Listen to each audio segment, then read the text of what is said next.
Good morning student. How are you? I hope you are fit and fine. We are doing chapter 3 election and representative.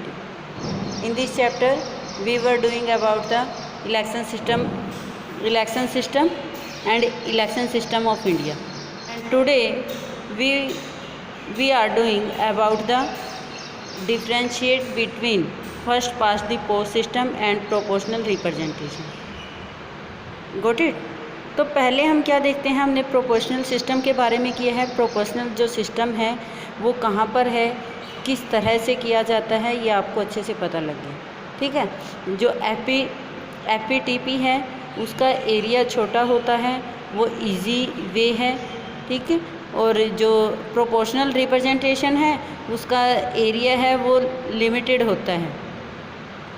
ठीक है. जो constituency बनाई जाती है वो लिमिटेड होती है. कई बार इंटायर कंट्री को होल कॉन्स्टिट्यूएंसी बना लिया जाता है और कई बार उसको पार्टीशन कर दिया जाता है. और इसके बारे में डिफरेंस के बारे में करेंगे यहाँ पर. उससे पहले हम देखते हैं प्रोपोर्शनल रिप्रेजेंटेशन इन इज़राइल में. यहाँ पर जो एग्जांपल दिया गया है आपकी बुक में, इसमें इज़राइल के प्रोपोर्शनल रिप्रेजेंटेशन के बारे में बताया है कि किस तरह से वहाँ पर जो पार्टी है वो क्या करती है, वोट और सीट गेन करती है. इलेक्शन में सीट प्राप्त करती है. ठीक है. यहाँ पर 2003 के इलेक्शन के बारे में बता रखा है.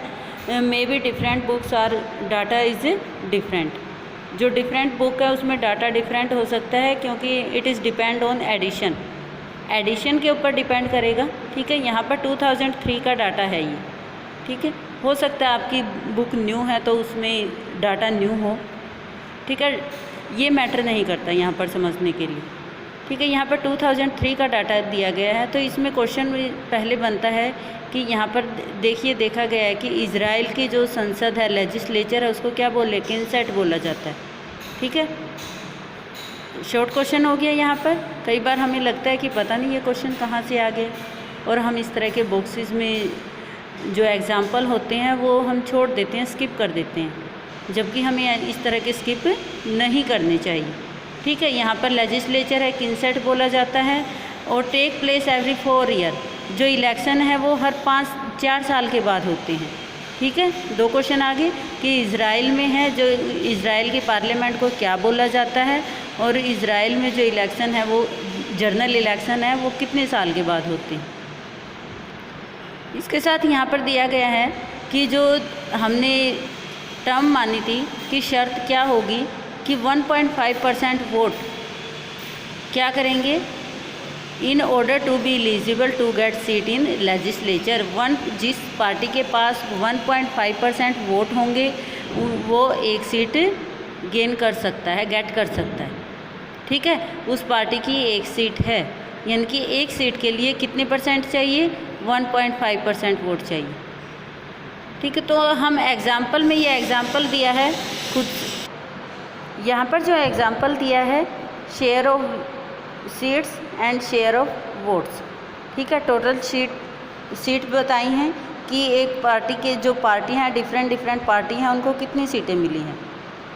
ठीक है. अब share of vote you find it. आप इसको फाइंड करोगे, आप इसको निकालोगे कि एक सीट के लिए 1.5% वोट चाहिए तो 37 सीट के लिए कितने परसेंट वोट चाहिए. ठीक है. ये अलग अलग पार्टी का है यहाँ पर. नेक्स्ट हमारा है comparison of FPTP and PR system of election. ठीक है. कि इन दोनों के बीच में जो डिफरेंस है, किस तरह का अंतर है, कंपैरिजन किया गया है. ठीक है. यहाँ पर जो एफपीटीपी का है बहुत लाइट है, आपकी बुक में भी आप क्लियर देख पाओगे. यहाँ फर्स्ट इसका आएगा जोग्राफिकल डिफरेंस, यानी कि एरिया का डिफरेंस है. लार्ज पीआर का देखते हैं हम. Large geographical area are demerited as constituency. क्या किया जाता है, यानी कि इसमें जो जोग्राफिकल एरिया है, बहुत बड़ा जोग्राफिकल एरिया है, उसको एक कॉन्स्टिट्यूएंसी बनाया जाता है. और जबकि क्या किया जाता है, FPT में क्या किया जाता है, the country is divide into small geographical constituency में, ठीक है। FPT में क्या होता है, जो एरिया है उसको छोटी छोटी कॉन्स्टिट्यूंसी में डिवाइड किया जाता है, ठीक है। और इसमें क्या होता है, एक कॉन्स्टिट्यूंसी है वो लार्ज होती है। कंट्री में भी अ सिंगल कॉन्स्टिट्यूंसी, यहाँ पर आ गया ना, द एंटायर कंट्री में भी सिंगल कॉन्स्टिट्यूंसी, यानी कि पूरी कंट्री को भी कई बार एक चुनाव क्षेत्र बना लिया जाता है।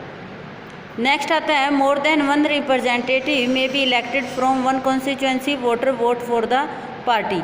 एक ही कॉन्स्टिट्यूंसी से ज़्यादा कैंडिडेट इलेक्टेड हो सकते हैं, रिप्रेजेंटेटिव इलेक्टिव हो सकते हैं। और जबकि FPT में क्या होता है कि एक ही एवरी कॉन्स्टिट्यूंसी से हर एक जो चुनाव क्षेत्र है वहाँ से केवल एक ही कैंडिडेट इलेक्ट होगा। यहाँ पर वोट परसेंटेज के अकॉर्डिंग है ना, अगर सभी पार्टियों को वोट परसेंटेज ज़्यादा मिला है तो वो एक कैंडिडेट का क्राइटेरिया डिसाइड होता है कि एक कैंडिडेट के लिए कितना वोट परसेंट चाहिए, ठीक है।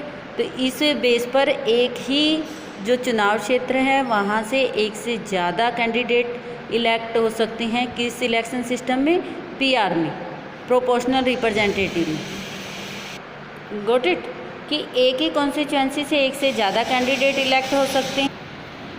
नेक्स्ट हमारा आता है, every party gets seats in the legislature in the proportional to the percentage of votes that it gets, यानी कि लेजिस्लेचर में जो विधानमंडल होता है उसमें हर एक पार्टी को प्रोपोर्शन में सीट मिलती हैं, अनुपात में सीट मिलती है। जबकि FPTP सिस्टम में क्या होता है, एक ही पार्टी की सीटें ज़्यादा होती हैं, ठीक है। क्या होगा इसमें, a party may get more seats than vote in the legislature, कि एक ही पार्टी को सबसे ज़्यादा सीटें मिलेंगी, ठीक है। नेक्स्ट हमारा आता है, candidate who win the election get majority of the vote. जो कैंडिडेट विन होगा उसमें क्या होगा, मेजॉरिटी में जिसको ज़्यादा वोट मिलेंगे, ठीक है, वही कैंडिडेट विन होगा। और इसमें क्या होगा, candidate who win the election may get major 50%, above 50%।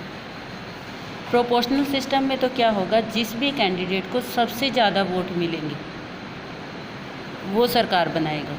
जबकि FPT सिस्टम में क्या होगा, मोर देन 50%, यानी कि 50% से ज़्यादा वोट होंगे तभी वो मेजॉरिटी में आएंगे, तभी वो सरकार बना सकती है। नेक्स्ट हमारा एग्जांपल दे रखे हैं यहाँ पर, जो एग्जांपल हैं वो इज़राइल और नीदरलैंड में प्रोपोर्शनल रिप्रेजेंटेशन है, और FPT सिस्टम है वो कहाँ पर है, FPT सिस्टम अलग अलग कंट्री में ना, UK और इंडिया, UK और इंडिया में FPT सिस्टम।